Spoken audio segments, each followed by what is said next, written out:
This bonus episode was brought to you by the Gakoids over on Patreon. Thank you so much for your support. And now, on to the episode.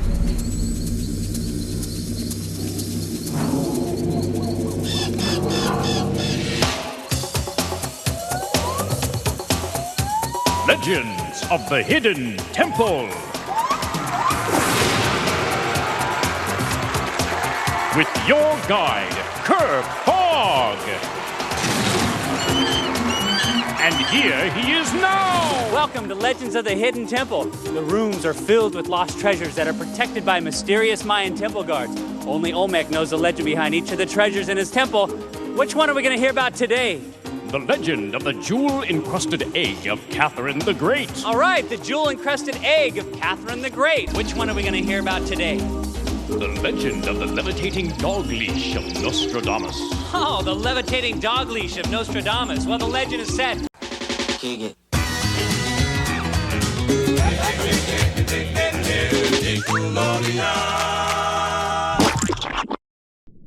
Welcome to Splat Attack, a 90s podcast overflowing into the slime-filled past. I'm your Temple Game champion, Brett. And I'm your death-defying moat crosser, Alex. Now, Brett, we've been to Olmec's temple many times before on this podcast. What new challenge brings us back this time? Why an episode battle, of course. We haven't done one. Yeah, we haven't done one for Legends yet, but the show is ripe with opportunities to set episodes head-to-head and races to the finish.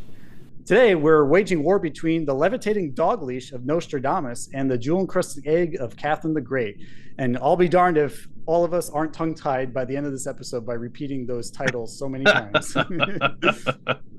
It's interesting because both feature strange golden artifacts, so we'll witness how teams will reach them and escape the temple before time runs out. Oh man, this is gonna be epic. And while we put on our battle armor and temple guard repellent, let's introduce our participating temple contestants today, along with our guest judge, shall we? You bet. In my corner, entering the temple in the name of the sword, we have my fellow teammate, the Orange Iguana, Jason Corey. Jason.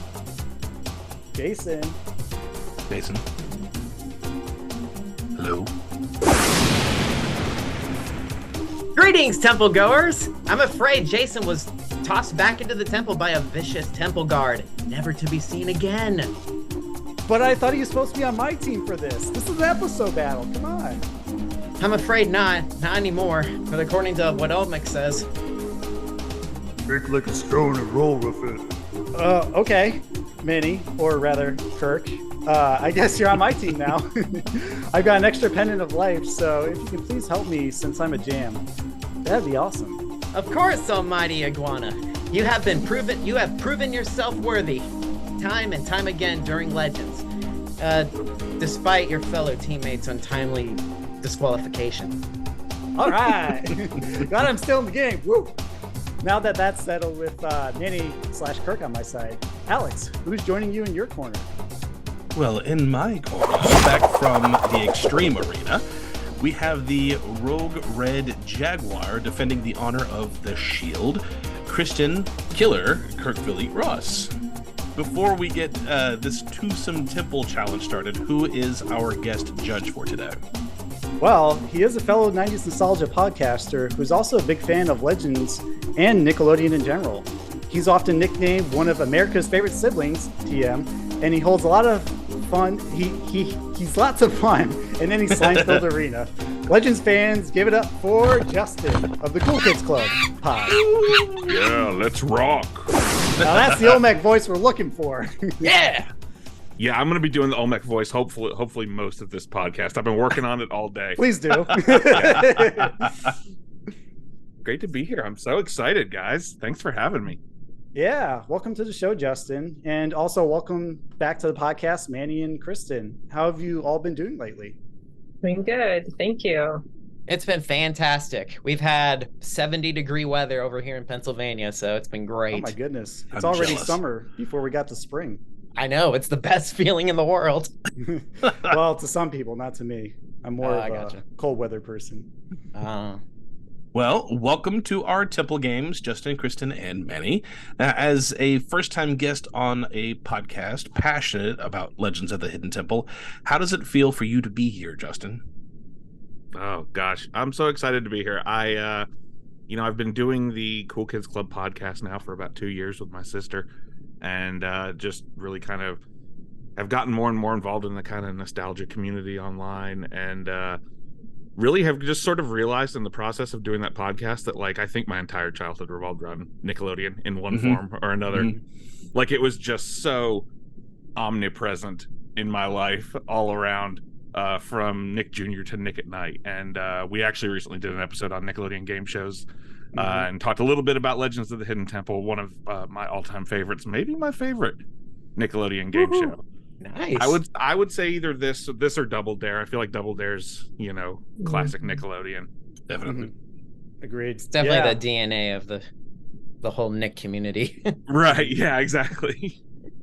Yeah, it was pretty cool that you did that, because we got to see your perspective on the game shows and how certain entries differed or were similar to ours, because we actually did one top 5 Nick game shows on our Patreon page at the end of season 3 for us, and I ended up picking Legends as my favorite game show of the 5, and then for Alex, he did Figure It Out. So it was fun to hear some like overlap where things were different and similar, and just connecting our and you memories probably to yours. know from listening to our episode that I'm a big Finders Keepers stan. Yeah, So that made me extra happy. If you're doing Finders Keepers content, holler at me. I'd love to be a part of that too.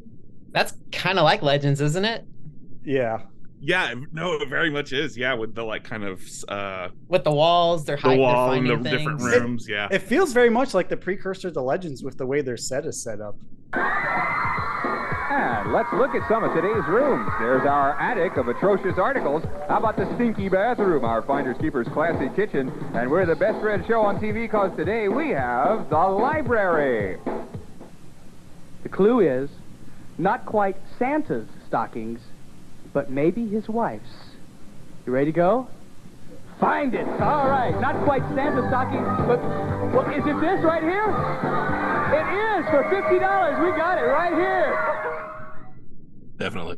Except instead of temple games, you got like all the little like image search things they have to do. and it was like a cross section of a house. Remember, it was like kind of like you were going from like bedrooms no wall, and you're just crawling all over the rooms. Yeah.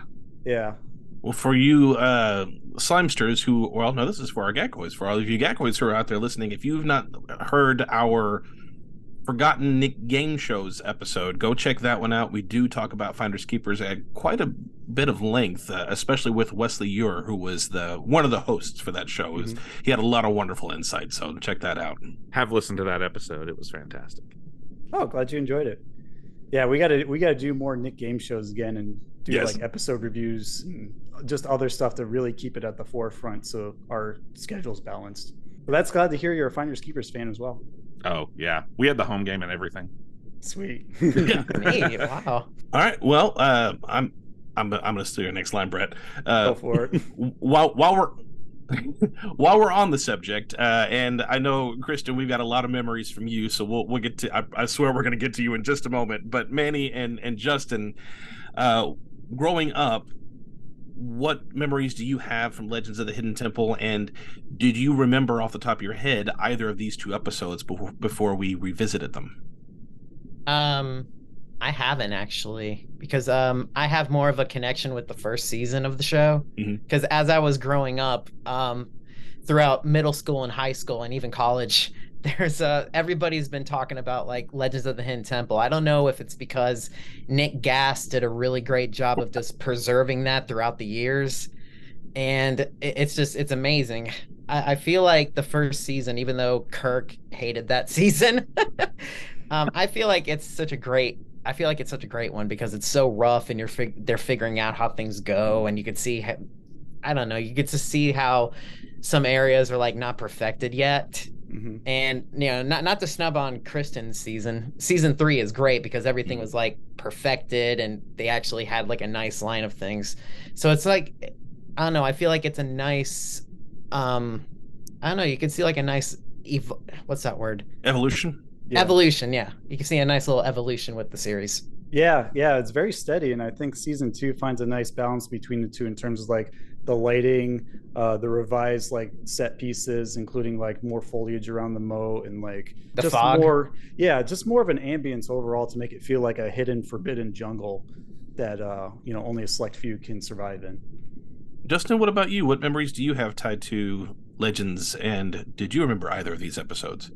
Not specifically, not these episodes. No, I always remember I remember being fascinated by the stories. I'm a big history nerd, and I remember like being a little kid being like, "Is that real?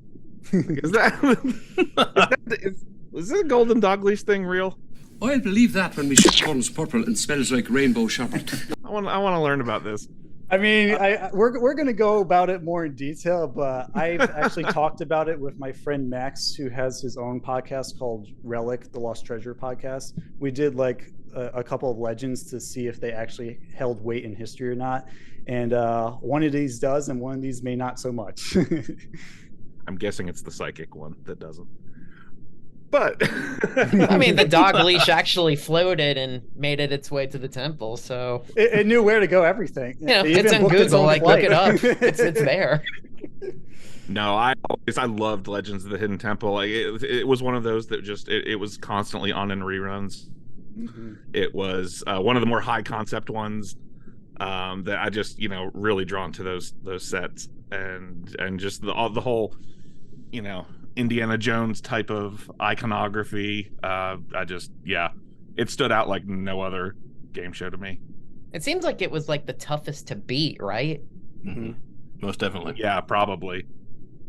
And Kristin, I know that when we had spoken with you for the Guts 30th anniversary episode, I know that Brett was just chomping at the bit to start asking some Legends questions. So we'll obviously go into the episode and talk about each section, but just from memory, what are some things that you remember about doing this episode? What do you remember from getting involved in it? What it was like after? Just some of your memories. What do you got? I remember the tryouts were doing a lot of obstacle courses, a lot of like fitness tests, but also there was a test, like an academic written test. So definitely looking for the holistic picture going into the show. I remember the taping was, we were taping multiple shows in one day, so we got to meet other contestants, and that was fun. We didn't know our partners beforehand, so I thought my partner and I were a good team and did great together. It was just an exciting day to be doing the show, and it was a lot of fun. Cool. One of the things I really did like about this episode, because we probably won't mention it too much, but both episodes, I really liked seeing the good sportsmanship between all the contestants whenever didn't matter if they won or lost. There was handshakes and high fives abound, and there was even, I forgot which episode it was, but there was even one time when they were trying to high five one of the other teams who didn't win, and they ended up going right behind Kirk while he's trying to do the ending announcements to go to a commercial break. But I always love seeing that kind of thing in game shows, so it was fun to see. I know I've mentioned that on the Guts episode as well, but it really does mean a lot to me to see that, so that's always cool. Yeah, forget the grand prize. The real prize is actually being on the show. As kids like us never had the opportunity because we were either too young or couldn't go to Florida to go to Nickelodeon Studios. I grew up in Florida and never got to go to Nickelodeon Studios. Really? Oh, really? How come? Yeah. You'll have to ask my parents. I don't know. They probably had the same reason why they wouldn't take me to be on Family Double Dare. There you go. Yeah, we lived about 2.5 hours away, and we never went. We lived over in Clearwater on the Gulf Coast. Oh, and, wow. I've since been to Universal as an adult, but of course, it's long gone. My family lives right around there. Around Clearwater? Yeah, Tampa. Oh, really? Yep. Yeah. No, that's where my sister and I are both from Clearwater. Cool. Yeah. All right. Well, the choices are yours and yours alone. Are we ready to get into this episode battle? Gear up for war, Legend style. Let's go to the temple.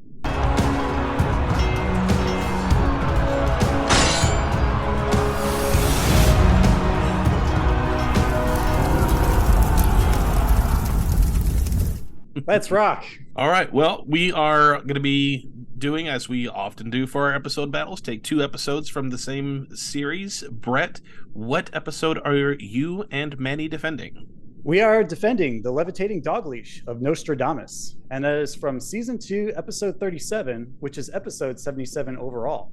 It aired on June 15th, 1994, and for all you Super Legends fans out there, the temple layout was layout 14 via the Wiki fandom page, or 5 on the King storeroom page, depending on what you consult. And Kristin and I are going to be looking at, discussing the episode that she was on, the Jewel-Encrusted Egg of Catherine the Great. And this was Season 3, Episode 40, Episode 120 overall. And it aired August 8th, 1995. And as Brett was talking about, for all of you super sleuths out there, layout 15, according to the Wiki fandom page, or 1 via the King storeroom. And Justin, would you, since you're officiating the arguments here, would you mind running through our 5 categories, please? Yeah, you've got 5 categories. You start, of course, with the Moat Crossing, and then we move on to the Artifact and its Legend, and then the Steps of Knowledge, Temple Games, and finally, the Temple Run. Let's do it. It sounds great. Well, I guess we'll begin. So for the Moat Crossing of the Levitating Dog Leash of Nostradamus, Kirk Fogg opens the show as he always does. You know, he drops down in Season 2 on his little, rock climbing harness thing, and he introduces our 6 teams on the soundstage. Olmec describes how the Moat Crossing happens, which involves a rope hanging into the moat, where the first player will have to jump in and swing across. When they reach the other side, they'll throw the rope to the partner for them to swing on as they reach the other side, and they'll need to hit the gong. If they fall into the moat on the way, they have to go back and try again. The winning teams going to the Steps of Knowledge in order of hitting their gong are as follows. The Silver Snakes are first with 20 seconds in, followed by the Blue Barracudas at 32 seconds. Third is Orange Iguanas with a minute even, and then following behind them is the Purple Parrots in 4th with a minute and 10 seconds before they reach the gong. The consolation prizes are as follows. A Super Soaker XP 150, which was in the original airing, and a $50 savings bond for Chef Boyardee, which is in the Nick Gas airing. Beefy. Yeah, beefy. Yeah. Beefy. Chef Boyardee, beef ravioli, beef I need. That's a lot of ravioli. I have to say, yeah, you gotta fill up on carbs for that temple run. That's why they fed you right at the moat. Just what I want to do after I eat a bunch of ravioli, go run an obstacle course. Kristin, did they feed you Pizza Hut during the show? Over in the green room? I don't remember. Oh, okay. I know Joe True mentioned that when we interviewed him for the War Fan of the 47 Ronin, where he was really excited to have pizza and Coke, just the most unhealthiest food you can eat before. And I think Nick and Josh had also said that that's what they had, so I'm fairly certain they probably just stuck with it. Yeah. Can't imagine. The Moat Crossing for Jewel-Encrusted Egg of Catherine the Great. Kirk Fogg opens the show, as he always does, swinging across the set and jogging up the Steps of Knowledge. Olmec explains that in front of the moat is an abandoned fishing net, which was, of course, a cargo net, and beside it was an old vine rope. The first player will swing out without touching the water, grab onto the net, and climb over, then drop down and dash for the opposite side. And once they are completely out of the water, it'll be their partner's signal to do the same. If you touch the water while swinging, you have to go back and try it again. Purple Parrots make it out first at 39 seconds, then the Orange Iguanas at 47 seconds, then the Red Jaguars at 48 seconds, and finally the Blue Barracudas trail behind at 1 minute 35 seconds. The winners of the moat are the Purple Parrots, the Orange Iguanas, Blue Barracudas, and Red Jaguars, and the consolation prizes, according to the episode that we saw, was the Falcons soccer ball and spike volleyball from Regent Sports, the original one, not the re-release later, and a Crayola Sports page, according from the Nick Gas. And I know that we're just going back and forth, but since we're talking about this and we have a contestant here, Kristin, Kristin, what do you remember about the Moat Crossing, if anything at all? Yeah, it was a pretty challenging thing to do. And if you think about, like, we're all very anxious, and your feet can really get stuck in the different parts of the rope, and you see like some people are really struggling on this event. I will chime in and say my sister also was on Legends of the Hidden Temple.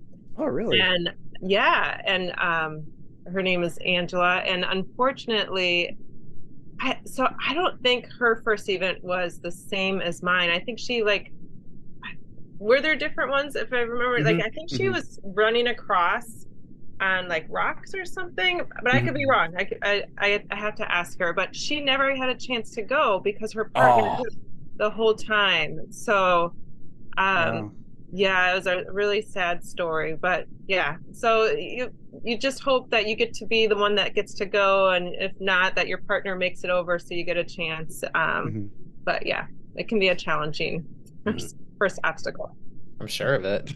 Did they ever rehearse the moat crossings at all, or is it pretty much just a one and done dry run type thing where you're just thrust into it? I think we must have rehearsed it, because I feel like we rehearsed most of the things that we did. Okay. Yeah. I don't remember this being on the first season. I don't even remember it being on the second season, but it probably is. But I didn't notice until rewatching these episodes at the very end, they said that some of the, without affecting the results of the episode, some of it was the portions have been together. Edited. Yeah. And I'm thinking, yep, that's the moat. Portions of this show have been edited, not affecting the final outcome of the game. Yeah, because it would often take a lot longer. Yes. Yeah. I mean, interviews with Kirk says that, they could have just done the moat and called it a day. Yeah. Because it took like probably 30 or 40 minutes just to do the moat. Yeah, the moat and the steps of knowledge took the most, because everything else was timed. Those were just first to get down. Yeah. Can you imagine a whole Legends episode of just being moat crossings? It'd be Nickelodeon's Moat Crossing. That should have been a spinoff. Should have been. The moat crossing of death. Oops, all moats. Now it's time for Oops, All Moats and those lovable Jaguars. There was a contestant once that said like it was very awkward because when they lost, the director got the wrong angle of them losing, so they had to fake lose again.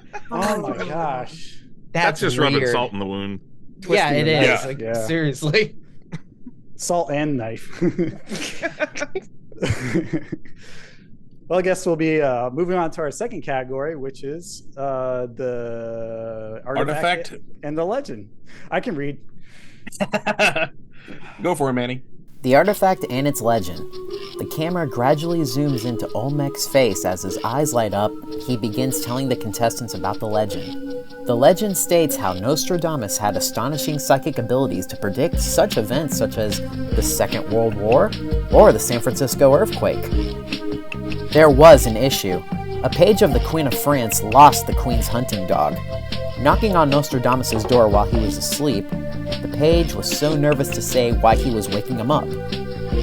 But he predicted that he lost the Queen's dog and told him that he would find the dog on the road to Lyon, being held by a leash. The page did just that, and found the dog being held by a levitating leash, just as he predicted. Legend has it that the Queen had the leash gold-plated and was given to Nostradamus as a token of her gratitude. The night the astrologer died, the leash rose up into the air and boarded a ship to the temple, where it floats to this day. The leash can be found in the room of the secret password. Side note, the title of this artifact is the legend itself. Very weird. You didn't have to read that side note. That was just for my own amusement. Oh, sorry. But it is a weird tale and a weird legend. So if anyone wants to comment on it, go for it. Dog leash? Yeah. What has Nostradamus got to do with dogs? It's no Jewel-Encrusted egg. Yeah, but it's gold. Well, it's not Buddha's belly button either. I mean, oh god, it was given by the Queen. Also, if it could levitate, why would it board a ship? Why wouldn't it just levitate all the way to the temple or to space? What does it need to rest? It's probably like on one of those it needed a potty chairs. break. on the cruise line. It's got sunglasses. It's getting a tan, making sure it's getting cold on, and then when it arrives to America, it'll just take a taxi to Olmec's temple. That's how they usually do it. That's how dog leashes float. That's cool. Yeah. I have no idea. You learn something new every day. Yeah. Yep. I like it. All right, well, over in our corner for the artifact and its legends, Olmec tells the story.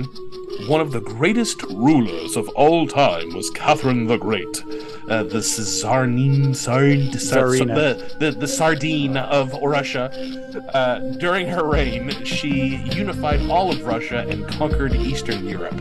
In 1745, a German princess was brought to Russia to marry Peter, the heir of the throne. However, he did not love her and was cruel. When he became the Tsar, he decided to do away with Catherine by telling her to leave the court and head towards her villa in St. Petersburg, but Catherine had many friends at court. Catherine's closest friend, Grigory Orlov, plotted to save her. He had sent a cavalryman with carriage ready to take her to the palace, and Catherine thought that this was a trap to accuse her of treason. However, at the palace, Orlov was waiting. She was confused and asked what was happening. He happily rejoiced, "Tsar Peter has abdicated. You are to be the Empress of Russia. Long live our beloved mother, Catherine." In gratitude, Catherine gave Orlov a jewel-encrusted golden egg, which later found its way to the temple. The egg can be found in the room of the ancient warriors. Very nice, Alex. I think you get the award for Olmec impression of the day. Yeah, it's really good. I love it. It's not as good as Josh. Sorry. Yeah. Josh, you need to come on here more often and do the voice. It's pitch perfect. We'll get him for the 30th anniversary. That's coming up. So for the Steps of Knowledge segment, the following teams stand at the top of the steps for this round: Blue Barracudas, Orange Iguanas, Purple Parrots, and Silver Snakes. The Orange Iguanas correctly answer the first question, which is, was Nostradamus born in Italy, Greece, or France? They also answered the next question correctly, which is, did Nostradamus work for the Queen of France or the Queen of England?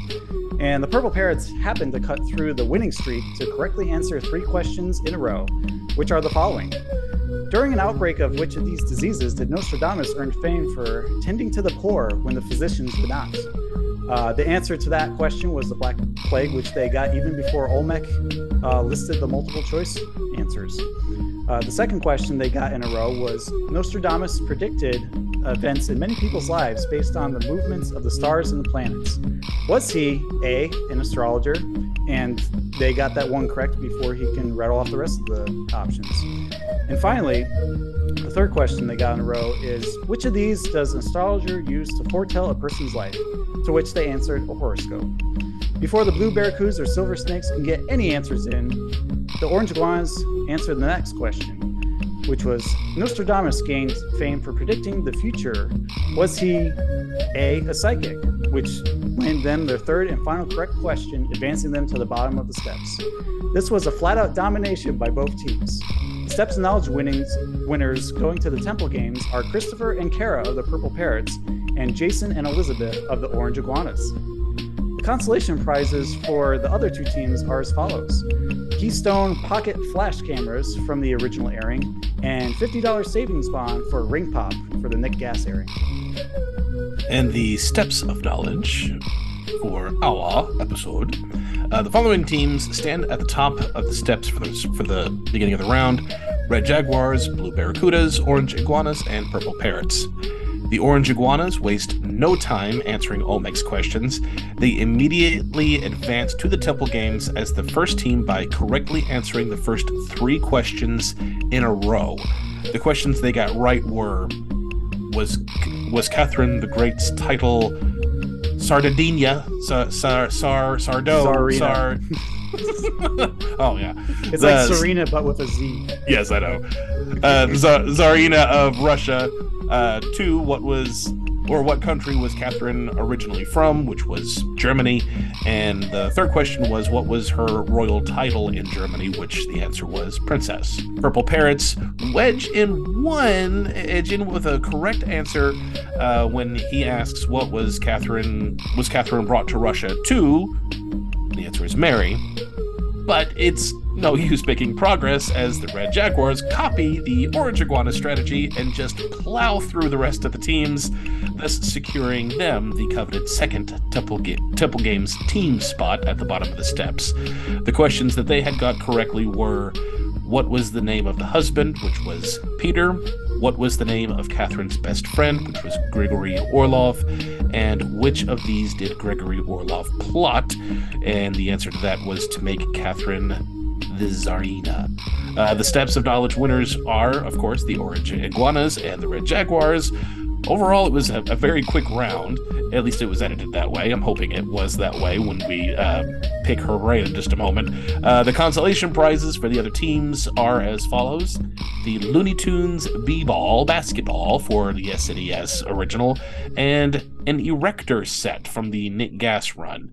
And Kristin, what do you remember from doing the Steps of Knowledge? Yeah, well, I remember watching, when I used to watch the show before being on it, I was always confused how they would remember any of the story, because it was always so quickly read on the show. Mm-hmm. And so to give you the behind the scenes, we got to study the story, and we were all in our room reading it and trying to just memorize as much as we could. So when it came to the Steps of Knowledge, we had known the story a few times before it was quickly read for the show. But again, like I said, my partner and I were a good team because he was so quick in the action of stepping, and I was one that probably finished the answers for him. But if I didn't have his confidence to just, get us in the game and step on the buzzer right away, we wouldn't have been making it to the next round. Mm-hmm. Yeah, he was pretty quick with his foot on those Steps of Knowledge buttons. And I know that can be tricky sometimes if they don't activate properly, or if someone gets in just a little bit faster than you. Mm-hmm. Did you hear Olmec tell the story, or was that just for TV? No, I remember hearing Olmec tell a story. Okay. Very cool. Do you remember because we've heard before where the Steps of Knowledge can take forever, but it was edited to look like it went really fast. Do you remember it going fairly quickly, or do you remember it dragging? I don't remember it dragging. So yeah, I as it's shown on TV is how I remember it. Okay. Wow. Yeah, that was a speedy run. Yeah. They were just plowing through it. Yeah. Another reason why I love the first season is all the bad answers. Yeah. Is the study of gravity part of physics, physiology? Blue barracudas. Science. Incorrect. Which of these would Blackbeard do to keep his men on their toes? Orange iguanas. He would shoot them. That is incorrect. If you dropped a feather and a hammer from the same height on the moon, would they land the same time? Would the hammer land Orange first? Iguanas. I messed up. Incorrect. And Olmec has to say, slightly holding his breath or frustrated, that is not one of our three choices. Yeah, what is I wrong love with that. you? The Achilles heel answer is my favorite. That part at the bottom of your foot. Yeah, there's a little bit of charm to the season 1 roughness that they got going on. So Manny, would you like to read the Temple Games section for the Sword team? Yes. Temple game number 1 is called The Fountain of Forgetful Waters. Squirt! Oh gosh, no! Flashbacks from episode 29 of the podcast. Complete sidebar. I loved that moment in episode 29 where you all talk about squirting. And when I was watching these episodes today, I'm like, I can't believe the squirt game is part of this. I can't believe I'm gonna get to talk about the squirt game. It's the best, isn't it? Sound effects and all. Yep. Oh gosh. The Fountain of Forgetful Waters, which at any moment will stream water out of its 5 holes. So to test how psychic they are, each female teammate has a podium in front of them with 5 holes. They are each holding a psychic stopper. When Kirk gives the signal, they will have to plug the hole where they think the water will squirt out. If they predict wrong, well, they will be wet by the waters of forgetfulness. I don't know if they made that up or anything. It's hilarious. Kirk let us know. Described it. Yeah. Kirk lets us know that Nostradamus is watching. A few squirts later, the winner of the first half of the pendant is Elizabeth of the Orange Iguanas.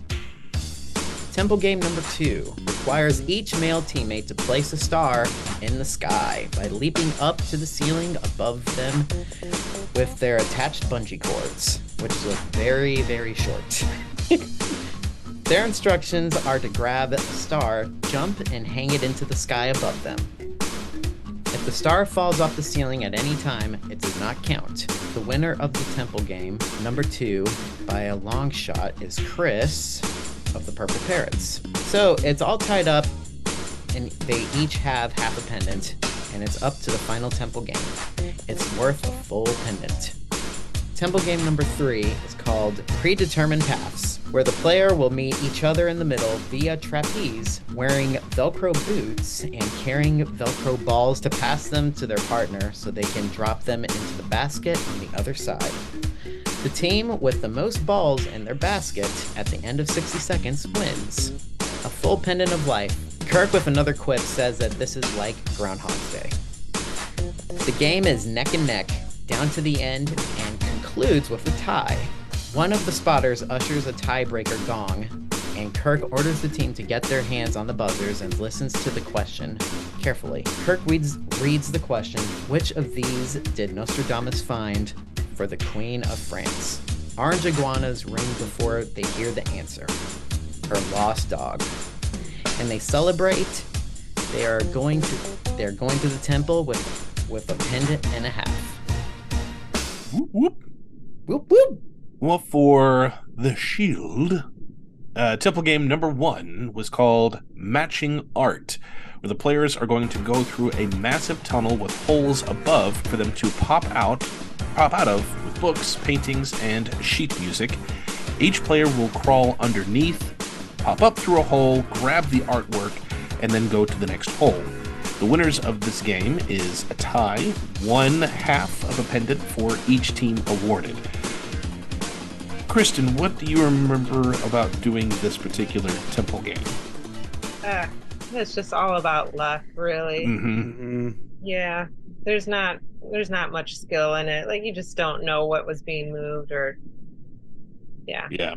Then that's what we thought. I mean, Brett and I had commented when we talked about this variation before. Watched it with my wife last night, and the entire episode or the entire game, Kirk is going, "You gotta have a good memory. You gotta have a good memory." And I'm thinking, no, you gotta have pure luck. This is just a shot in the dark. Yeah, if it was like a normal matching game where the pieces stayed in place until you got them together, then you can strategize a little bit while you're like crawling underneath. But the fact that your partner is constantly changing them, it's just a roulette wheel. You don't know where the other parts are, and if you happen to run into it, great, then you got one. But if not, I mean, you're out of luck. And this proved to be very difficult. But I'm surprised both competitors here, you included, Kristin, managed to get at least one match, because I was trying to follow everything, and it's just so much stimuli happening at once. Mm-hmm. Do you remember how dark it was under there? To even know, did they have it labeled where you could pop a head up at? Do you remember what it was like? It must have been. I don't remember it being like, what am I doing down here? Yeah. Well, going on to the second temple game, it is referred to as Smashing Peter the Great's Statues. There we go. Where each player will get in a hollow drum, kind of like a hamster wheel, and roll their carriage to the far end of their path, get out, smash the statue. They roll back to the other end, smash a third at the center. Whoever has smashed all 3 within 60 seconds is the winner. Red Jaguars outpace their competitors 3 statues, 3-2 for this one, securing them another half pendant of life within 33 seconds left on the clock, which is pretty impressive. And for our third temple game, Overthrowing Czars, where each player has a huge black cannonball with a slingshot to shoot at 4 czars stacked against each other like bowling pins, only softer, larger, and more pillar-shaped. The players will load their slingshot and try to knock all 4 of them down. The first team to knock down all 4 czars, or as many as possible within 60 seconds, wins. Both teams race neck and neck as they each knock a center pillar over in a second, leaving both teams with a split. At the end of the round, they each get 2 pendants, but after 3 games, Orange Iguanas have 1.5 pendants, while the Red Jaguars have 2 full pendants. So the Red Jaguars are going to the temple, but not before Kirk does an epic deep dive into the pit before the commercial break.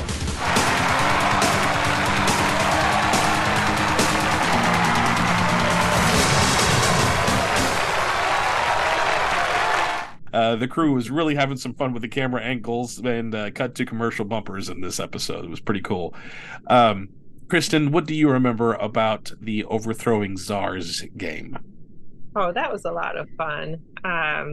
Yeah, I thought it's exciting. You're trying to knock over stuff, but those pillars were really heavy, and it was a difficult game. But I do remember Kirk practicing that stunt at the end. Oh, he practiced that? So it wasn't a spot. Well, It wasn't just okay, on the spot. I don't remember we practiced. I remember him doing it at least, and yeah. I'm guessing they had to have, at the very least, have it planned so that way he would know to run and dive. I don't know if they had rehearsed it or not, but I'm sure somebody told him, "Hey, how about we do this one little thing?" And Kirk's probably, "Yeah, sure." Yeah. When I was doing my research for Kristin's episode, I did come across that it was like the last one to be airing for Legends. So I think once they got that note from Nickelodeon executives, they're like, all right, well, it's the last one. We might as well do a little, do some fun things here and there and, take some risks. And if someone yells at us, who cares? It's already over. Yeah, we're done. Yeah, figure it out. It's moving next. So yeah, don't worry about it. Yeah, they're already auctioning Legends pieces to figure it out to give away as prizes for the first round. They got no time to waste. No. First up in the panel through round 1, Steven and Tony will take home the original props from the Legends of the Hidden Temple set. Well, I guess we'll conclude with our final category with the sword side for the temple run of the Levitating Dog Leash of Nostradamus. So Olmec goes over a potential path the Orange Iguanas can take through the temple. The announcer, who is also voiced by D. Bradley Baker, lists the prizes as follows. Getting to the temple gets you a portable CD player. Getting the artifact grants you a variety of durable outdoor backpacks and duffel bags. And the temple run victory grants the team a trip to a resort in Crystal Cancun. Seems rather unbalanced for escalation of prizes, don't you think? Yeah, there's a big jump there. Yes. CD player, trip to Cancun. Where's the middle ground? I don't think duffel bags are it. It's not duffel bag. No. I think duffel bags beats Cancun. Yeah. Really? No. You're gonna take those duffel bags and go to Cancun. Yeah. You ain't getting luggage. I mean, I think CD player beats duffel bag. Yeah. It does. Right? Yeah, back in the 90s, it absolutely did. Yeah, I remember tons of kids holding them in the palm of their hands on bus rides and during recess and stuff like that. So at least if you got a CD player, you're among the popular kids. I was probably using one with a tape adapter in an old beater car up until 2005 or something. I used to have one of those. Yeah. Yeah. Fun time. I have a cassette player too, so yeah. Sony Walkmans, you've been so good to us. So getting back to the temple run details. Elizabeth volunteers to enter first, leaving Jason to go second. Once the run officially begins, she steadily makes her way through the crypt after pulling the second book immediately. At the pit, she swings across to try both doorways, but they won't open. She slides down into the ledge and into the green ball pit to open the bottom doorway. However, just before she does so, she signals to her partner off-screen that the remaining half pendant they need is sitting on the actuator. Very handy for when Jason tries his luck at the temple. Upon entering the laser light room, she pulls the second lowest panel on the right side of the ladder down before the gold masked temple guard leaps out from the other side, demanding a pendant of life. After pulling down 3 panels on the third side, she finally reveals the white light, opening a pathway up into the room of the Mandarin Hand. Before Elizabeth can even lift a finger onto the globe, a black-masked temple guard rushes out of the door behind the statue, and she screams bloody murder, and we get to see it from his point of view too. With 2 minutes and 2 seconds left on the clock, Jason huffs it up the stairs, through the crypt, dives into the pit after a split second of hesitation, and immediately grabs the pendant of life hanging on the bottom door actuator, so he now has a full pendant to protect him from any incoming temple guards. Great teamwork. Jason continues to trace Elizabeth's steps up to the room of the Mandarin Hand, and presses all the fingers onto the globe effortlessly. From here, he climbs through to the king's storeroom, where he busts a red pot from the center pedestal and receives the peg key. He tries it on the center pedestal at first, but to no avail. He tries it on the second right pedestal, and it opens up the doorway leading to the Shrine of the Silver Monkey. With 1:04 on the clock, he is just one room away from the artifact. He leaps into the room's left base against the back of the wall, and hoists the base of the monkey over his head onto the front pedestal, effortlessly. He heads back for the body piece, and places it on the base effortlessly as well. He runs back to the right corner of the room and grabs the head, jamming it into the statue like he memorized it. The door springs open, and with 44 seconds on the clock, he grabs the levitating dog leash of Nostradamus. All temple guards disappear, and now he sprints across the upper level through the Shrine of the Silver Monkey, through the king's storeroom, and through the observatory. He's making great time. However, all that stands between him and victory is the chasm between the ledges in the pit, which is pictured behind me here. If he falls or slips to a lower level, it'll be an uphill struggle to make it out of the ledges and the slide behind Olmec in time. With 29 seconds left on the clock, he uses the artifact to his advantage. Since the rope in the middle of the pit is just out of reach for him, he cleverly extends the levitating dog leash of Nostradamus outward and wraps it around the rope, thereby bringing it close enough that he can now swing across to the crypt. What a baller move. Jason has no trouble whatsoever blazing through the crypt, and with 13 seconds left on the clock, Jason leaps down Olmec's steps, clotheslines Elizabeth, knocking her to the ground, shoves his finger into the air, and Kirk congratulates them on winning it all. Elizabeth cheers and holds the dog leash above her head, shouting with glee. Jason claps and high-fives his teammate. They all continue to embrace and cheer as the credits roll. And that, my friends, is the end of the episode. I'd say it was a really epic run. Yes. Like he kicked so much butt doing all that, man. Yeah. Like, wow. Yeah, he was like a little Indiana Jones.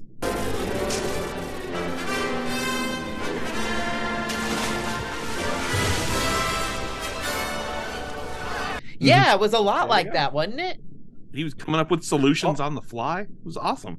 Yeah, I can't imagine, since I've never been there, you know, just running through the legend, but it's like, have you ever been like in a situation where you're like anxious and you can't think of what to do? Like, that's super fast thinking at that moment. Mm-hmm. I can't imagine. Yeah, with all the pressure that's already going on about just being on the show, with all the music and the intensity, and I got to get there, and the time going out, and the crowd cheering, and it can be very easily to get overwhelmed. Yeah. Mm-hmm. And in many cases, some people do make mistakes on their way back, costing them the victory, either because they go into a wrong room that may be blocked, or, you know, a path that may slow them down, or just, you know, anything like that. But he was very clear-headed, and it seemed like a real aha moment when he did that to get over, because I've seen other Legends contestants not cross that chasm so well. The Milk Bucket of Freitas in particular comes to mind, because she tries to reach, Tara Barber, who is the purple parrot of that, why are you laughing at Kirk? I'll tell you in a second. Okay. Anyways, in another instance, the Milk Bucket of Freitas, which was also a season 2 episode of Legends, Tara was a shorter, like, purple parrot contestant, and she had this like hulking big wooden bucket she had to bring out with her, and sometimes the artifacts work to your disadvantage rather than your advantage. And she tried to reach the rope, and she literally face planted into the pit and had to crawl through the ledges out. But luckily, she just had enough tenacity and speed to get out with 1 second left. But in his case, he had plenty of padding to get out there and showboat a little bit. So I applaud him for his ability to think quickly and do it in style too. Now she's got to swing across. She's got to swing across. Grab the rope. Oh, she tries and fell into the pit. Oh, now she's going to have to work herself up the ledges. 17 seconds. Will she make it through the ledges? Oh my, can she do it by herself? Go up the slide the way you came. Go hard.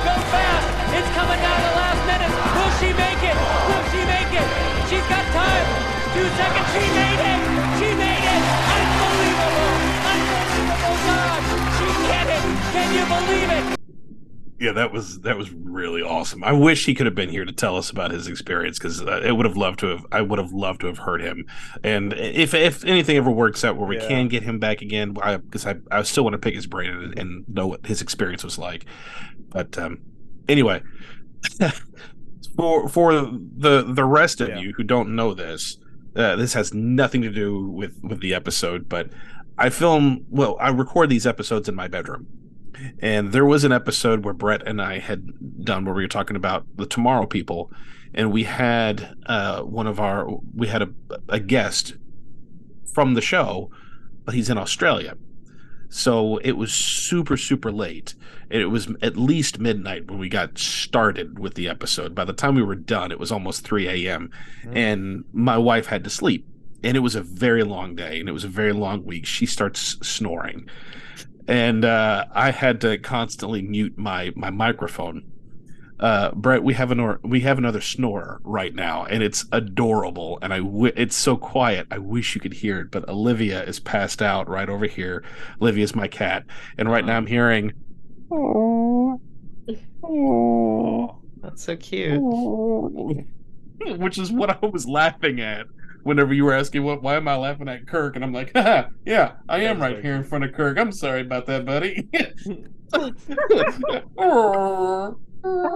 that's like a bird. Purring like a kitten for you. That's But anyway, moving on to the final leg of the game show, the Temple Run.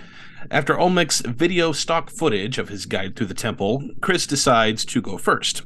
The announcer rattles off prizes for this run, including the following. For getting into the temple, the kids get a pair of Ultra Wheels brand rollerblades, knee pads, and a helmet. For reaching the artifact, they get a 6-in-1 game table by Sportcraft. For making it out of the temple with the artifact, the kids are awarded a trip to Mexico City, where they'll stay at the Hotel Majestic by Best Western near the National Palace. After Olmec lowers his gate with he makes a weird noise in that one. With the he was enjoying it a little too much, if you ask me. It's a little more grating.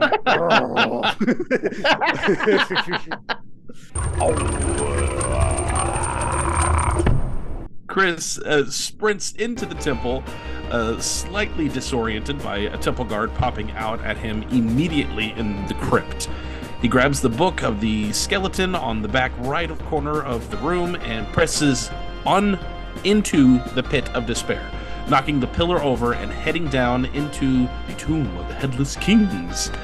And luck is just not on Chris's side, though, when another blue-masked temple guard jumps out from the screen right corner of the room and bear hugs him away, signaling Kristin to get her start.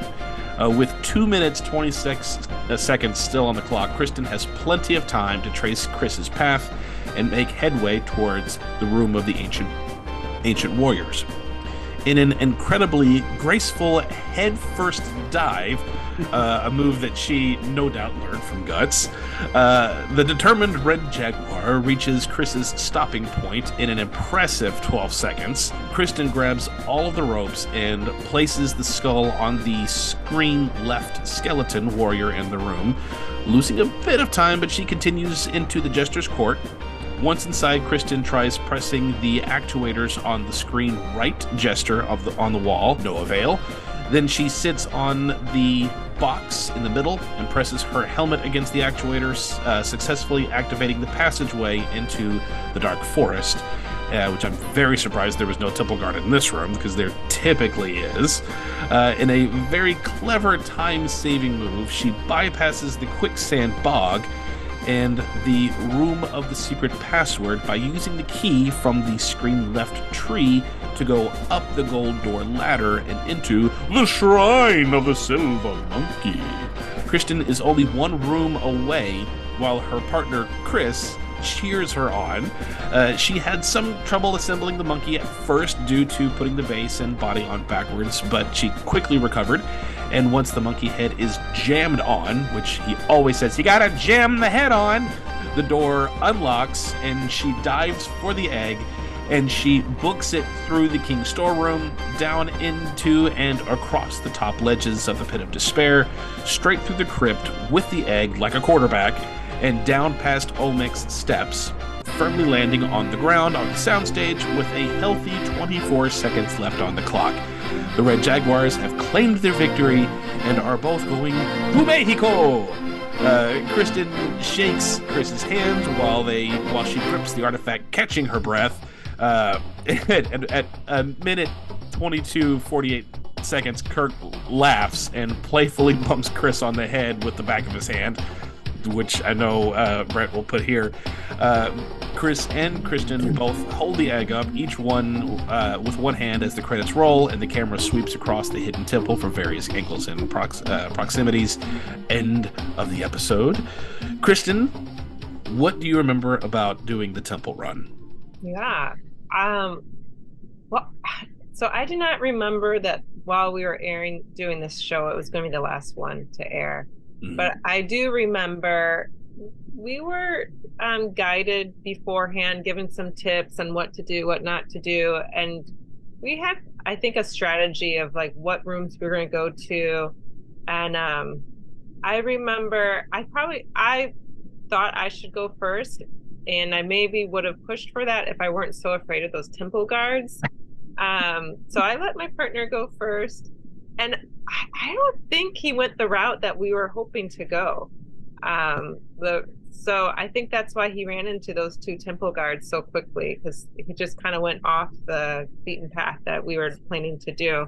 But yeah, that silver monkey, I've seen so many people just not be able to get that together in time and lose it right there. And so I'm glad I was able to assemble that and get to victory. Now, a lot of times, and we've addressed this before with Nick and Josh, but it's always good to reaffirm this because we always hear it from all kinds of Legends fans. Why was it so hard with just 3 pieces? And you struggled a little bit at the beginning. What was it like trying to assemble that?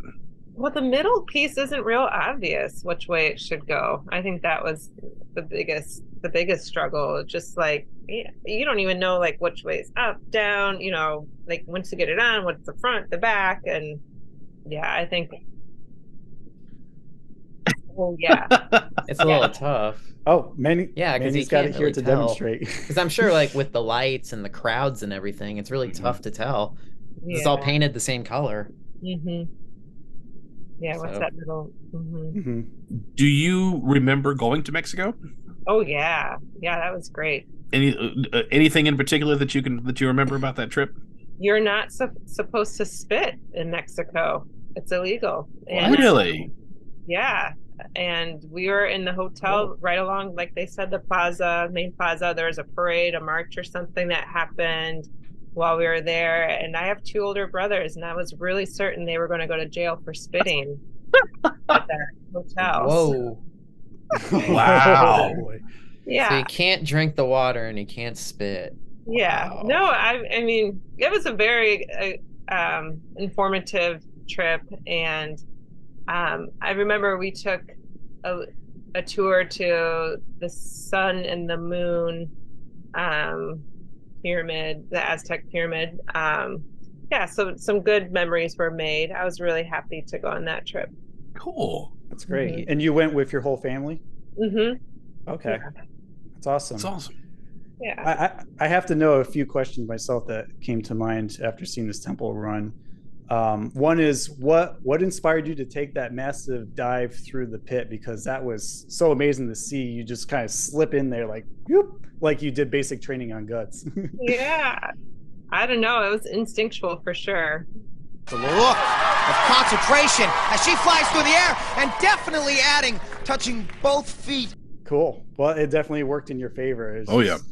Quite a sight. And also, what made you decide go to go up through the dark forest instead of bust through the foam rocks into the quicksand bog. Because I heard through the Wiki Fandom Legends page that the third Temple Guard was reportedly placed in there. So if you had gone through, that would have been game over, or at least you lost all your pendants. Well, that's why I think the people on the show were kind of giving us ideas of what route to take.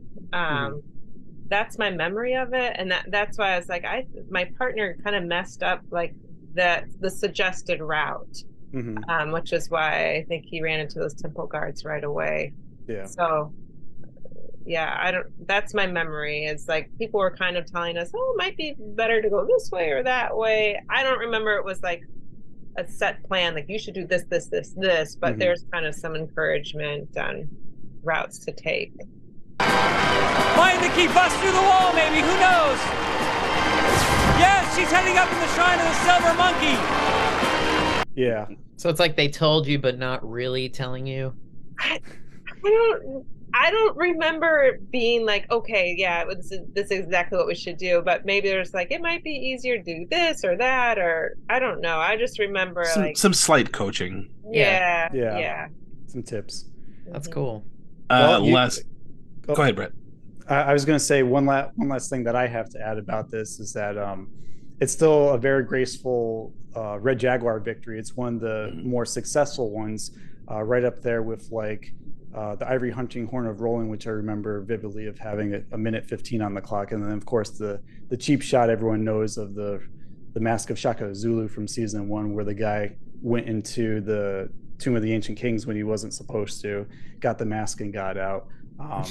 But after winning both on Guts and Legends, did you feel inspired or like ride the high saying, oh man, this is awesome, I got to do another Nickelodeon game show and win that one too, I can't do any wrong? You know, my dream game show to be on was Family Double Dare, and I think that was the impossible to do after, that wasn't airing anymore. So I don't think I had higher hopes after winning 2 game shows. That I was content.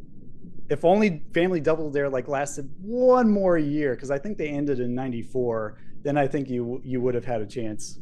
If occasionally they do like a Double Dare live. I mean, they haven't done it in a long time. I think they're not doing it. But if it ever revived in some form, would you go to that?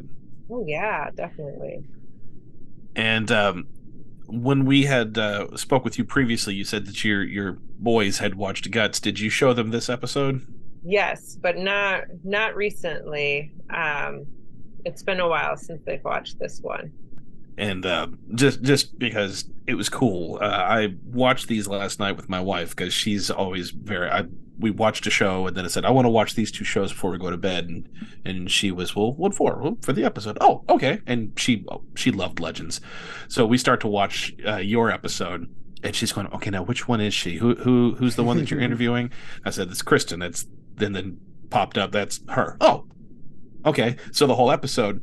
It's so cool because now we have someone to focus on, because before it's always just been we can watch the whole episode and just enjoy the whole episode, but now it's like, oh, this person, I gotta pay special attention to this person. And once you did that dive into the temple, my wife went, whoa, get it, girl, which just made me so happy to hear her getting into it. But it was a really cool run. You did a great job. Thank you. It said in that episode you wanted to be a fashion designer. Did that ever happen? No, I never did do that. Gotcha. Brett, did you have any other questions that you wanted to ask? I was just going to say I did the exact same thing you did last night too, and we were both like cheering Kristin on when we saw her get the artifact like it was a football game. Like, maybe we're not into sports, but when it comes to Nickelodeon game shows, we're all in, like we're in the audience rooting for them. So again, congratulations for making a very exciting temple run. It doesn't happen as often as many people think. Thank you. I mean, yes, it's a kid's show from '95, but it's still fun and it's cool. And my 9-year-old is getting into these kind of things now, and he was really enjoying it too. So it's fun. And again, thank you for being here and sharing these memories with us. It's an honor just talking to you. That's great. Yeah, for real. Yeah, thanks for having me. Manny, you had some trivia for your episode, I believe. I do. All right. 7 of the 12 temple rooms were entered in the way to the artifact. This episode was the last episode of the season where the artifact is placed in the top corner room of the temple. If you look closely, you can spot the broken wing of Icarus in the Shrine of the Silver Monkey while Olmec was describing the path to the artifact. This was the last episode to use water in the temple game. Oh, so this was the last Squirt episode then. Okay. Good riddance. This was the too many parent complaints. I feel unsafe. Squirt. Oh God, no. Kirk, stop saying squirt to the children. Please stop squirting kids in the face. Please. Squirt! Oh, they both got squirted. Nobody scores. Next choice. No comment. All right. This is the last time a team brought the artifact out of the temple in season 2. Oh, that I didn't know. Okay. This marks the only time the team of the Orange Iguanas entered the temple and got out and won the grand prize. The Orange Iguanas didn't really make it in that much and win, I guess. No, they either did they didn't make it through as a team, or they either won with like one person doing the entire temple run while the other one cheers them on. It's a very weird dynamic, but that's what they're known for. This was the first of 2 episodes where the second runner found the missing half of the pendant during the run and won the grand prize. The other run is the Green Monkeys for the jeweled scabbard of Sephora. Sforza. Is that it? Sforza. Sforza. I had to watch the episode a few times to get the pronunciation right. Sforza! The legend of the jeweled scabbard of Sforza. Oh, the jeweled scabbard of Sforza. I do want to say something to that too. In the episodes of Legends that I've watched, I always feel really happy when the teammate spots the half pendant hidden in the pit of despair. It's great because sometimes they clearly miss it. And I don't know if the PAs tell them to like, it's right there, or do they find it themselves, but still, whenever the teammate works together, it's great. Yeah, I love that in this episode, she saw it and then she signaled to him, this waved here and then moved on. Yeah. Awesome teamwork. Totally. Well, for our episode, or I should say Kristen's episode, this is the last episode to be hosted by Kirk Fogg, the last one to be 30 minutes long, the last one to be shot in standard definition, last one to be aired on Nickelodeon, and the last one to be taped at Nickelodeon Studios. Of course, they had a reboot some years later. Clips from this episode's temple run, were used in the documentary The Orange Years, the Nickelodeon story.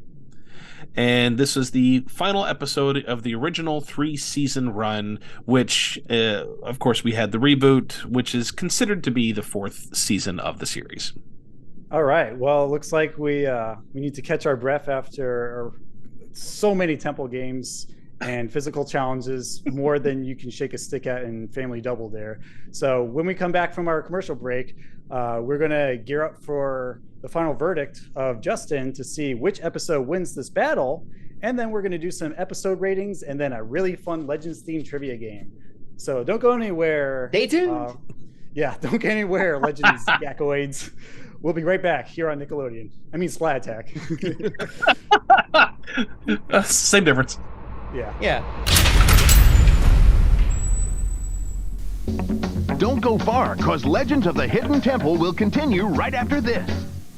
Chart a course to the nearest galaxy, because there's a lot of sights to see on our voyage home, including Screams, Spung, and Susie. Well, sort of on that last one. Join us and our fellow Star Cadet Catherine on the Krista as we rank every Season 1 episode of Space Cases to determine which ones are worth naming a constellation after, and which ones will be obliterated by Warlord Shank. All that and the possibility of a mystery guest stowaway on our ship. You can find this episode exclusively on Patreon. Now back to Nickelodeon's Legends of the Hidden Temple. All right, well, we're back from our commercial break. I had to give up a couple of my pendants to some temple guards to let me use the bathroom key, but it was worth it because I was holding it during that entire time we did the episode. So now that we're a little bit more refreshed and we have our mouth guards back that look like orange slices, our buddy Justin is going to give us the final verdict what he thinks is the better of the two episodes, or if they are equally matched in this head-to-head battle. All right, so we're going to go category by category, yes? Yes. All right, so we're going to start with the Moat Crossing. I think this has got to go to the Jewel-Encrusted egg of Catherine the Great. I thought that, I don't know, I thought there was just more to this one. I thought the other one, the Nostradamus one, was a bit simplistic. There wasn't a whole lot to it. This one was a bit more exciting. So I got to give the edge to Catherine on the Moat Crossing category. And I'm going to go ahead and give the edge to Catherine for the artifact and the legend. I think the egg is I much prefer this story. The Nostradamus one's fun in that it's super weird. But it's a floating dog leash. I mean, how many floating dog leashes do you know? There's none. You know this one. I think they sell that as a novelty item in Disneyland. To be fair, I don't really know any Jewel-Encrusted eggs either. So, fair enough. Although in Russia they do have Fabergé eggs that are often gold-plated or covered in jewels. Well, so it has, that's true. Yeah, some connection there with history. But then I spent all my money on my $1,500 a day habit. I'd like another Fabergé egg, please. Sir, don't you think you've had enough? I tell you when I've had enough. When was the last time you worked? I just have too many questions about the dog leash. Is it sentient? It's moving on its own, but it needs transportation. Does it murder people? Does it kill? Does it? It obviously, you can use it to, to get through the temple run. It's a good tool, but also it's gold, so it's probably really heavy. So I got to go with the egg. I think the artifact and its legend. I'm gonna give to Catherine and her egg. Steps of knowledge. I would say the steps of knowledge category. I'm gonna give to Nostradamus's dog leash, only because it was a little more competitive. The other episode was just it was a domination. Mm-hmm. It was an impressive performance. But quick for the Steps of Knowledge. And I remember as a kid, Steps of Knowledge was always one of my favorite parts. Outside of like the temple run itself, I just love the visual of the Steps of Knowledge. So the more Steps of Knowledge, the better. Absolutely. Agreed. Temple games, I gotta go back to Catherine and the egg. I wasn't a big fan of a lot of the games we had in the Nostradamus episode. And we've already talked about the squirting. I'm just not really a fan. Not a fan. You didn't like the trapeze either? Yeah, it was okay. Hey, it takes so much skill, You never put glow-in-the-dark stars on your ceiling as a kid?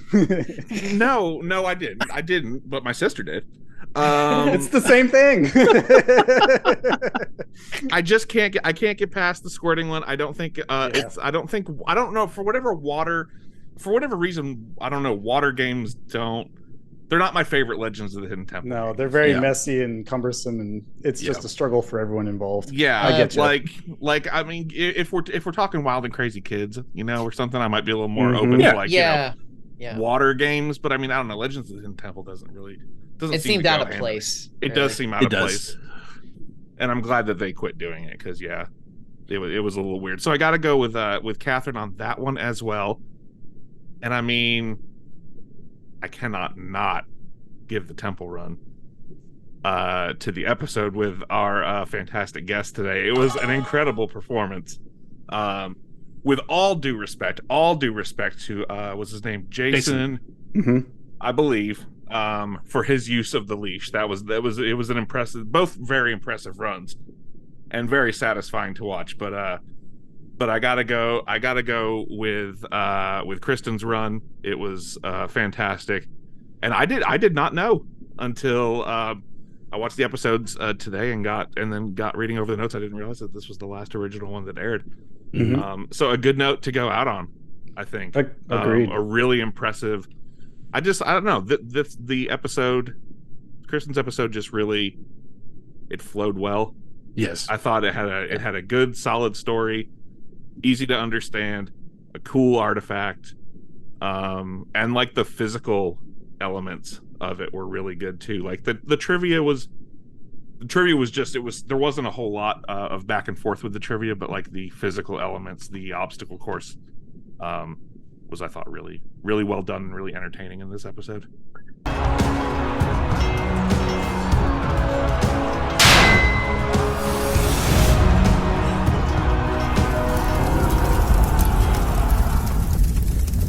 Well, yeah. Kristin, you are undefeated in all Nickelodeon areas.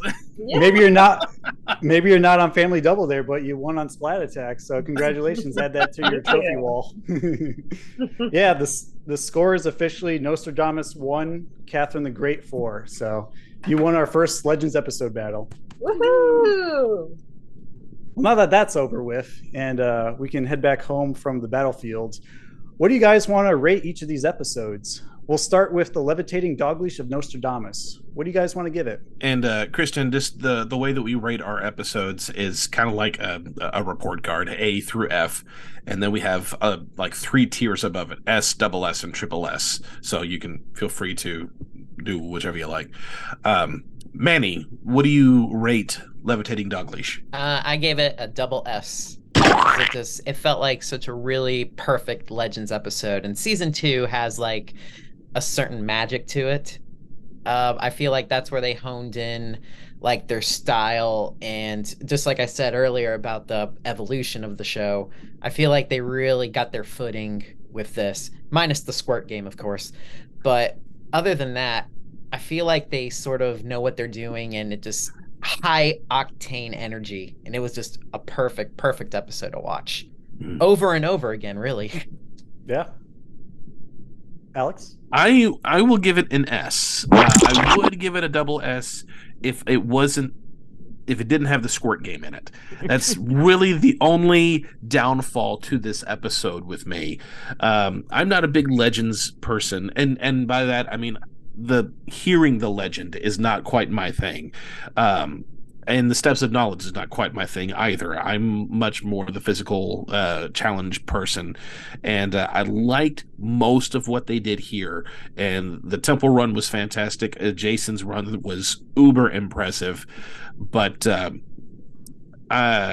just the fact, if they could just take that one game out, it would definitely be a double or possible triple S.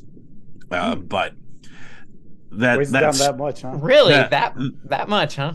Yeah, I mean, yeah, I hate that one. It's so slow. It's so ridiculous, and it's hard to see as well. Like in the standard definition recordings that we're watching this, and the streams of water are hard to see. I know I was noticing when I was watching. It's kind of like, all right, I'm ready for this to be done. That's probably why they use the Looney Tunes sound effects, so that if you can't see, there you go. Yeah. It's also the only time you ever hear the audience laugh. Yeah, of any game. That's the only one they laugh at. Kristin, did you watch this episode prior to coming out here today? No, I didn't get a chance to. Okay.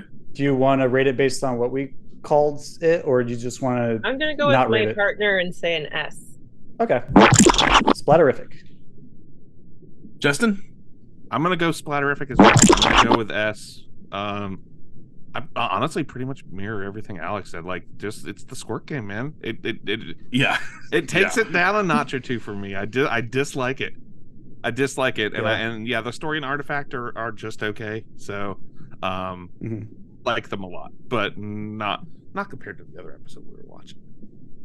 Yeah. Well, for me, I'm going to give it a double S, which is Splat Standing.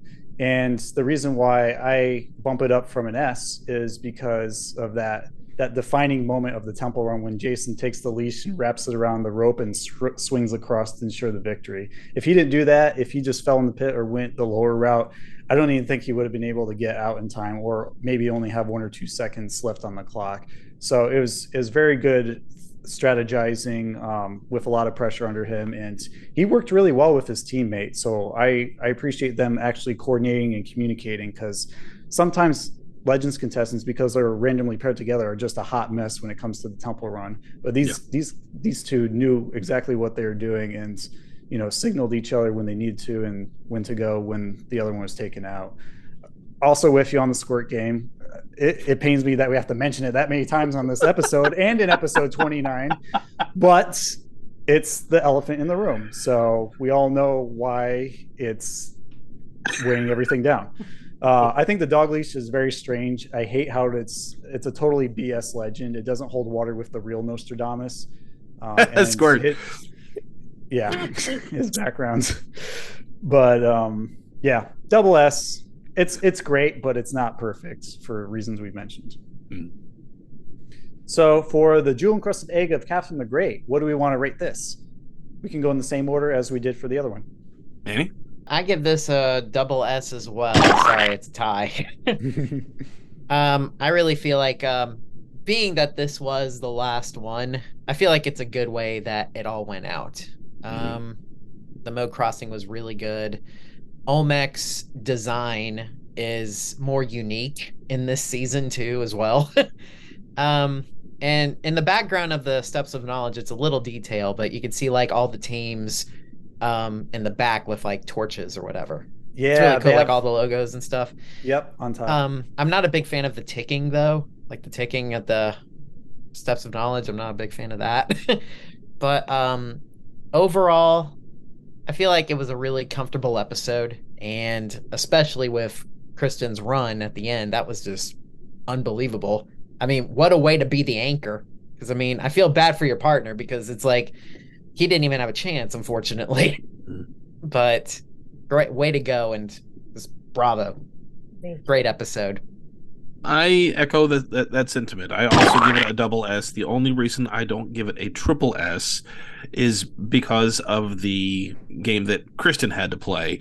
It's not comedic and goofy like the other one that shall not be named, but it's so unfair and it's incredibly difficult. And every time it comes on, I'm just going, come on. It's still exciting to some people, and it still keeps in the theme with the show. You don't really lose much, but that's the only real downfall, little nitpicky thing that I have. It's still a fantastic episode. It's got a great tempo run. The moat was fun. I mean, almost everything about it was top tier. So it goes well into the S category for sure. It is a frustratingly near perfect episode. Kristin, what would you like to rate your own episode? Well, of course, Splatceptional. Like, how can I go down? About time someone took the risk and went all in, and you did, and you won. So it's appropriate. Justin, did you feel bad that you didn't get to be in the wheel in the temple game? No. I'm going Splat Standing as well. I thought it was great. I thought it was I remember after I watched it, I was like, that's like a perfect, almost a perfect episode. Like you said, like if I had to show someone an episode of what's Legends of the Hidden Temple, what's it all about, I'll put that episode on. Like that, you get everything. You know, you get the physical, you get the good physical stuff, you get the trivia, you get a good story, a good artifact. I liked it a lot. Awesome.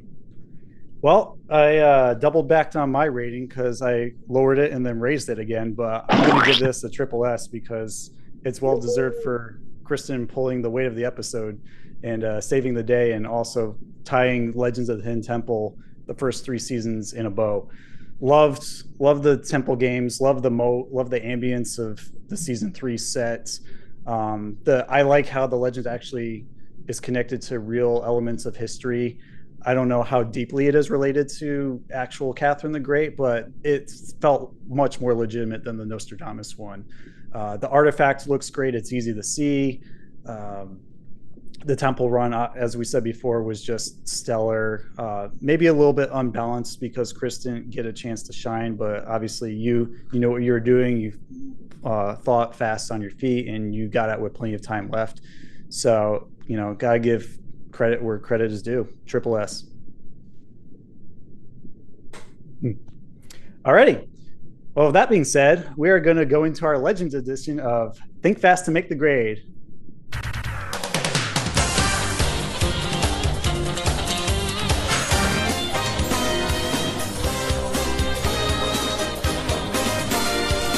Time to think fast to make the grade. So for Think Fast to Make the Grade, we have a couple of questions here that are based on each of the episodes in increasing points. It's up to you, Justin, if you want to read it or if you want me to read it. Either way's fine. But we have a couple of questions here from each episode, and then they'll ramp up in difficulty each round, and then most points at the end of that wins. And then only if you guys want to, it's purely optional. We have a special lightning round at the end that we can go through. Who wrote the questions for this one? I believe Manny did. Well, if you guys want to, because Brett, you hardly ever really get to compete in these. I don't care to read the questions this time around, so you guys can have a chance to compete some. Okay. I'm going to put on my glasses, though, so I can actually see the questions. All right. All right. Manny, help moderate, and so that way anybody who buzzes in, raise your hand, make sure the right one gets called as I'm reading the question. You got it. All right, question number 1 for 1 point. What 2 teams win the Steps of Knowledge in the Levitating Dog Leash episode? Brett? Orange iguanas and purple parrots. That is correct. 1 point for you.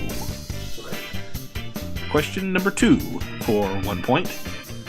Kristin competed on another Nickelodeon show before Legends. What show was it? Kristin. Yes. Absolutely, and she won that one. Very nice. Question number 3 for 2 points. Kirk shows his stuntman ability when he does what before a commercial break? Brett? He jumps into the pit head first. He dives into the pit of despair. Absolutely right. Question number 4 for 2 points. When Kirk says they have to do this over and over again, what movie title does he mention? Justin. Groundhog Day. Groundhog Day is correct. Question number 5 for 3 points. What did Jason do to cross the pit of despair without falling in on his way out? What? Oh. I mean, it's behind me. He grabbed the rope with the leash so that he can bring it closer to him, and then he swung across. Absolutely right. Question number 6 for 3 points. How many pendants did the Red Jaguars have before entering Olmec's temple, and which rooms did they use it in? Oh, go ahead. Kristin? I only know the first part. That's okay. 2. That is correct, so we'll give you 1.5 points. Brent, you raised your hand you were the next to raise your hand. Do you remember what rooms they used the pendants in? The Tomb of the Headless King? It is. Only one was used, and it was in the crypt. Oh, damn. Yeah, I was mixing up temple runs. All right, question number 7 for 4 points. What room does Olmec say is odd in this episode? Justin. Oh, that would be the Shrine of the Silver Monkey. You are correct, and it's spelled out that way, Manny. All in caps. Shrine of the Silver Monkey. It doesn't count if you don't do it like that. 2 questions left. Question number 8 for 4 points. What was the season and episode number overall for this artifact? And is it either one? It's the last purple. one. It's purple because it's the Jewel-Encrusted egg. So for Kristin's episode, what was the season and episode number for this artifact? Brad? Season 3, episode 40, or episode 120 overall. You are correct. And our final question number 9 for 5 points. There is another artifact from another Legends episode hidden in one scene of this particular episode. What is it? Brett? It's the broken wing of Icarus, and it's in the Shrine of the Silver Monkey. Or the Shrine of the Silver Monkey! You got it. Well, Manny, how many points does Brett have stacked over everybody else? See, this is why I don't play, because I feel very bad for. No, that's okay. Competing. There is nothing wrong with that. I'm like the Ken Jennings of Nickelodeon trivia. Yeah, it's like I wrote them and I don't even remember the answers to this. It's like playing James Bond Scene It with me. You might as well just give me handicaps throughout the episode because you're not gonna beat me. So no, Legends episode. It's like okay, everyone brace for impact. Brett's entering the room. Yeah. All right. Well done to everybody. Thank you all so much for coming out again. Brett, what is our closing question for the episode, my friend? Our closing question for today is, which Legends episode is your favorite of the two in our episode battle? And why is it your favorite? Write to us via email at splatattack2021@gmail.com or DM us on Instagram at Splat Attack Podcast. You can also subscribe to our YouTube channel at Splat Attack Podcast, or just interact wherever you find us on social media. We recently hit 1,000 followers on Instagram, so we're currently having a giveaway, or rather, by the time this is released, the giveaway has already ended. But thank you everyone who participated in that, and enjoy the mystery box prize that you received. Thank you, Manny, Kristin, Justin, for joining us today. It was truly a treat to have you all here to talk about Legends, and it's just a joy in general to be able to share 90s Nickelodeon memories with anybody out there, because we're such a niche community. Is there anything any of you would like to plug before we go? Thanks for having me. It's always good to be with you. Thank you for coming out. Thank you. Manny, is there anything you want to plug? I'm still doing my artwork. It's currently in hiatus right now, but I'll be posting things in the next month. So if you want to check me out, I'm under Instagram as Humbly Artsy. And if you want to get to know me on Instagram, my Instagram is called JOramas25. If you want to chat Nickelodeon, or if you just want to be a friend, I love meeting new people. So check it out. And just as being one of the co-hosts for the show, Manny has been doing a lot of work behind the scenes for our episodes. And we had said in our season 3 overview that he had pretty much joined us as staff for us, and he's been doing a hell of a job. So, Manny, thank you for all the help that you've been doing behind the scenes. Oh, thank you so much. Thank you for working with me on the notes and the reels. Oh, yeah, absolutely. It's a pleasure. Truly, it's a dream doing this. So, thank you. And Justin, what would you like to plug, sir? Well, I guess I will plug my podcast. Please do. I have a podcast with my sister, Cool Kids Club. You can find us on Instagram or Twitter at Cool Kids Club Pod. Go follow us over there. We're especially active on Instagram. We're doing a March Radness bracket right now to decide the topic of our 2-year anniversary episode, which is coming up. It looks like it's either going to be a Toys R Us episode or something to do with Nintendo. Ooh. So nice. We do that. You can follow me on Instagram if you want. My personal Instagram is at lousywithghosts. If you want like memes and pictures of my cats, that's pretty much all that's over there. But you're welcome to follow me there as well. And yeah, I guess that's it. Awesome. Fantastic. If we ever cover Wild and Crazy Kids or Finders Keepers again, you'll be the first person we contact. Oh, please do. Keep me on speed dial for those. Will do. Well, tune in next time, Slimesters, when we hop aboard the Krista with some fellow space cadets and chart a course through space cases while we rank all 13 episodes of Season 1. In the meantime, Alex, will you drain the slime tank for us, please? I'm exhausted after 2 temple runs, and I need to sit on these steps over here to catch my breath. Incorrect. Wait, what was that? I'm sorry, that's not one of our 3 choices. Temple guards, feed him to Olmec. No, there's been a mistake. I didn't ring in. My butt just hit it by accident. Kristin, Manny, can you throw me a pendant? Maybe I can escape. Whoosh. I don't know. We might need them for our next temple run. I mean, Kristin gave me hers. Maybe I still stand a chance. I mean, I feel like Olmec is going to eat me unless I get out here right now. There's no more Bigfoot pizza. You better hoof it, man. Yeah. Ooh. All right. Spot you later, guys. All right, and there goes Brett. Put 3 minutes on the clock. Let's go. Bye. Oh, there he goes.